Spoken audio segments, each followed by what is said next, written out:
কোনো ট্রফি জয়ের প্যারেড নয় এটি। কোপা লিবার্তাদোরেস ফাইনাল খেলতে তখন পেরু যাচ্ছিল ব্রাজিলের অন্যতম জনপ্রিয় ক্লাব ফ্ল্যামেঙ্গোর ফুটবলাররা। রিও ডি জেনেরোর আন্তর্জাতিক বিমানবন্দরের কাছে হাজার হাজার ভক্ত জমা হয় দলকে বিদায় দিতে। পরিস্থিতি এতটাই জটিল হয় যে বাসের ছাদে উঠে পড়ে বেশ কিছু ভক্তদের সেই প্রত্যাশার প্রাপ্তি ঘটেছে শনিবার ভোরে। দানিলোর একমাত্র গোলে পালমেইরাসকে 1-0 হারিয়ে চ্যাম্পিয়ন হয়েছে ফ্ল্যামেঙ্গো।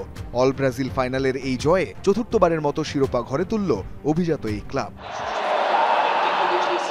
পালমেইরাস জিতলে তাদেরও হতো চতুর্থ শিরোপা। দুই ক্লাবের আভিজাত্যের লড়াইটা তাই শুধু একটি ফুটবল ম্যাচ ছিল না। ফ্ল্যামেঙ্গো জনপ্রিয়তার শীর্ষে থাকলেও পালমেইরাসের দর্শনও ছিল পছন্দের। এই ফাইনালে তাই ছিল আবেগ আর ব্রাজিলিয়ান ফুটবলের নতুন আধিপত্যের সূচনাও। তাই তো ম্যাচ শেষে পেরুর এস্তাদিও মনুমেন্টাল কিংবা মারাকানার জায়ান্ট স্ক্রিন রূপ নেয় হাসি কান্নার মঞ্চে। একদিকে ফ্ল্যামেঙ্গো ভক্তদের উল্লাস, অন্যদিকে পালমেইরাদের বুক ভরা কান্না।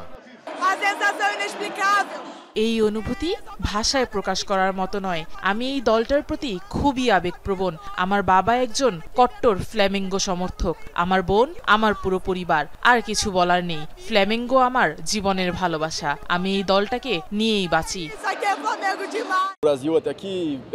ব্রাজিল থেকে এত দূরে এখানে এসেছিলাম। এত লম্বা দূরত্ব পেরিয়ে দলকে যেভাবে খেলতে দেখলাম তা দেখতে আমরা অভ্যস্ত ছিলাম না। এই প্রতিশ্রুতির অভাব দেখে সত্যি হতাশ লাগলো। কিন্তু ফুটবল এমনই, এবং দুর্ভাগ্যবশত আমাদের পরের বারের জন্য অপেক্ষা করতে হবে।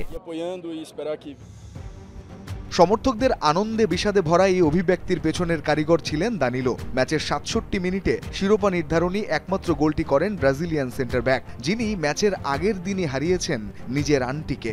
ম্যাচ শেষে বলেছেন, সবারই এমন কিছু ত্যাগ আছে যা কেউ দেখে না। সবাইকে নিজেদের সেই ত্যাগটা মনে রাখতে বললেন দানিলো। রঞ্জন শান্ত, যমুনা স্পোর্টস।